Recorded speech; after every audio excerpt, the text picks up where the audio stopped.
Hi, this is Dr. Birchler from the Chiropractic Health Center here with another segment of People, Purpose, Planet, where we like to profile local people who have a purpose for our community and by extension our planet. And today I'm down here in Beaver Falls at the Salvation Army, and it's Christmas time when everybody recognizes Salvation Army at Christmas time. And I'm here with Fabi and Evelyn, and we're going to learn some things about what the Salvation Army is doing in Beaver County. So could you just tell us what is the mission of the Salvation Army? So our mission is to preach the gospel of Jesus Christ and to meet human needs without discrimination. Excellent. And Evelyn, could you give us a 30-second history of the Salvation Army, of its why it came into existence? And Sure. The Salvation Army was started in London, England in 1865 by a gentleman named William Booth, and he was a street evangelist, and he found that there were so many hurting people, struggling people in London.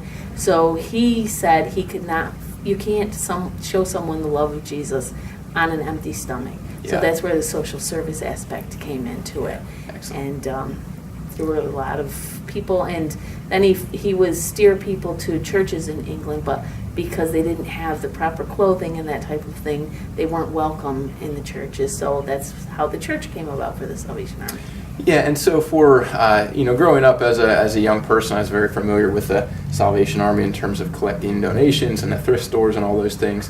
And so a lot of people will be familiar with that. But then there are the worship centers and all other kinds of stuff that I'm sure people have no idea about.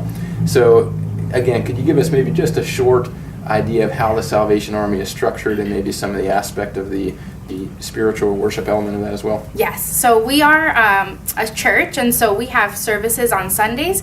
Here specifically in Beaver Falls, we have Sunday school at 10 o'clock in the morning, and then we have our church service at 11, and then we have women's and men's groups that meet during the week. We have Bible studies, and we have children's programs that are geared towards character building, but also discipling them in Jesus' message. And so they learn a little bit about Jesus and who he was, and then they also learn things that are helpful for them in everyday life. And so those are some of the things in terms of church that we have going on here. But we do a lot of different ministries. We feed people on Sundays in our soup kitchen. We have a big homeless outreach that we do here, and so partnered with other agencies, we go out and we reach out people and see where they're living and how we can help them, connect them to different services. And that's a big thing that we do here in Beaver Falls as well. Excellent. And anything to add to that, Evelyn? We also have a large food pantry. We assist families with food once a month, more if needed, emergency basis. We do a large Christmas program where we give them Christmas boxes as well as brand new toys for each of their children. Excellent, excellent. So one thing I always love to hear about with people that are involved with nonprofits or those kind of situations is usually here because there's some depth of meaning of why you're doing this. So would you mind each sharing maybe just briefly why do you do this? What got you interested in the Salvation Army, and what's the connection? Yeah, so my mom actually started attending the church. I didn't know this until I was older, but she attended the church because she was struggling. She had lost her job, and my dad was kind of struggling financially, and her friend invited her actually to the food pantry, and the pastor there said, we also have a church service. And so my mom joined them on that Sunday, and we've been going ever since. And as I became more involved when I was older, I really felt God calling me to do something more. He was telling me to serve him full-time almost. That's what he wanted. And so I really got involved, and the officers that I had back then, they helped me learn about different aspects, and they involved me in the church, and it just became kind of full circle. And so this is actually my first appointment is Beaver Falls. I graduated from the training school in 2017, and I've been here for about a year and a half. Excellent. Thank you for sharing that. How about you, Evelyn? I started as a baby. My mom attended the Salvation Army before I was born as her home church, and we were raised in the Salvation Army. My dad was in a car accident when we were little, so my mom had to depend on the Salvation Army quite a bit. And all Salvation Army officers are ordained ministers, so it is a calling from God. Yeah. So I was a little bit older when I went to training college, but you go to training college it's a 2-year training seminary, and then we get stationed at different locations, but it is a calling from God, and it's just such a great feeling to be able to help so many people in need and just see how thankful they are and know that we're making a difference to everyone. On that note, so could you share a couple stories, and obviously if personal names might be excluded, but just any real pragmatic stories of how the Salvation Army is making a difference here in Beaver County with people in this community. Obviously, you just kind of shared your own Yes. stories very briefly, but could you share some of the things about how it's making an impact here? Yeah, so something that really moved me in terms of our homeless ministry was we did our first outreach when I got here a few weeks in, and we were kind of scouting the riverbanks, and I recognized a guy who had been coming into our soup kitchen, and we talked to him for a little while, and then when he came on Sunday, we talked to him again, and he said, "Well, what were you doing?" I explained to him we were going out, and he said, "Someone left a backpack at my campsite. Was that you?" And so I said, "Yeah, that's what we were doing," and we got connected. We kind of lost track of him, and then a few kind of months later, someone at the office got a call for one of our programs, our homeless programs, and we found out it was the same guy, and he's now living right across the street, and he's living in part of our program, and so now he's connected kind of full circle because he comes back and volunteers with us. He helps us pack food bags and things like that, sometimes comes in and does light cleaning, and so kind of full circle that just interacting with people and how when they get to know you, we can connect them to other different aspects. Excellent. And he's in our transitional living program, Yes. Which is a great program that we have here as well. My highlight this year so far is we have a project bundle up where we take children as well as senior citizens and get them new winter coats, hats, mittens, and boots. And we had a shopping trip that we did up at Walmart last month. And there was a senior citizen who went, and she came through the checkout with her brand new winter coat.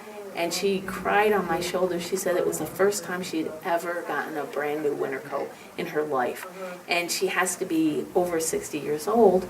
And it just was a highlight to know that. We made her day. I mean, she couldn't say thank you enough because she was getting her first brand new winter coat ever in her life.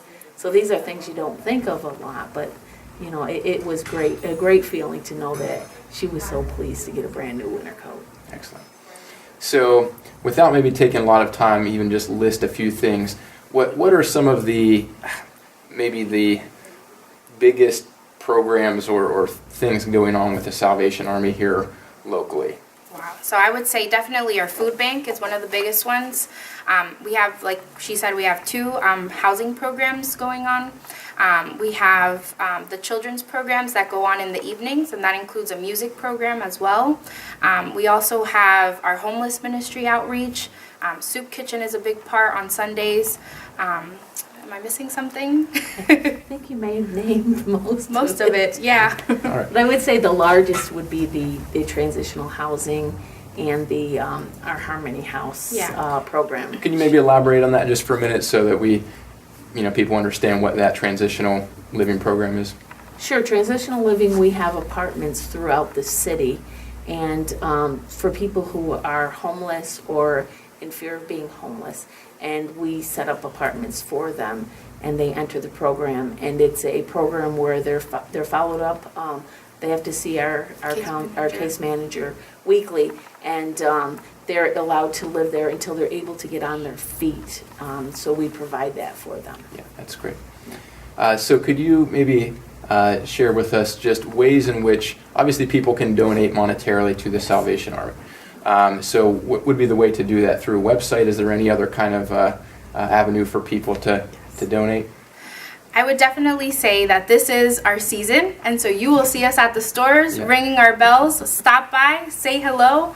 But if you have some change, drop it in there. That's our biggest fundraising effort right now. Or dollar bills. Or dollar bills as well. Of course, yeah. But that's our biggest fundraising effort as well. Checks can be donated to P.O. Box 600, Beaver Falls, or you can drop them by our office on 414 16th Street here in Beaver Falls. Right now, we don't have a website that I'm aware of. Not for donations. Not for donations. Now, how about things in terms of food and clothing donations and that kind of thing? Yes, food and clothing donations can also be brought by the building. We usually have someone to help us sort them. We're open Mondays through Fridays, 9 to 4 down here, and you can just stop on by. We also have a lot of volunteering opportunities, so give us a call. So we're in Beaver Falls right now, and is Beaver Falls like kind of the main center in Beaver County, or how is that structured? So there's other places, like in Rochester and places where folks in that neck of the woods could donate there. Could you just name some of the other locations or Correct. towns that have? I'm the Beaver County Coordinator for the Salvation Army, and we have 3 locations, 3 physical locations. One being Beaver Falls, and then the other one is in Rochester on Jefferson Street. Yep. And then there's one in Aliquippa on Franklin Street. Those are the 3 basic buildings that the Salvation And Army so they all has. take food and clothing Correct. donations. Yes. For Correct. okay. And food goes to the food pantry. Yes. Clothing Yes. goes to either stores or other places to make use of it. Right. Yes. Correct. All right. And then so Fabi, you just said about volunteer opportunities. So what are some of the ways that people can volunteer with the Salvation Army if they're not going to maybe make a monetary donation or something like that? Yeah, so right now we definitely have bell ringing opportunities. Families, even if it's just an hour, it helps us collect some funds. But we also have opportunities at our soup kitchen. Families can come and serve food. And we have some different opportunities at the food bank where people, our food bank is kind of like a store, so volunteers can help people go around the store and kind of pick things that the family needs. And so we always are taking volunteers for that kind of thing. But if they give us a call, we can give them kind of specific hours and things like that. Okay, so the best way to find that stuff would be to call or stop in and actually have a conversation Yes. about what's going on and what's needed. and that kind of yes. thing. Okay, all right, excellent. Well, I appreciate both of you sharing this time, and I hope people out there watching this that you got some value out of understanding what the Salvation Army does. And we certainly encourage you both to donate financially or with your time or your skills and services. And we appreciate you watching this.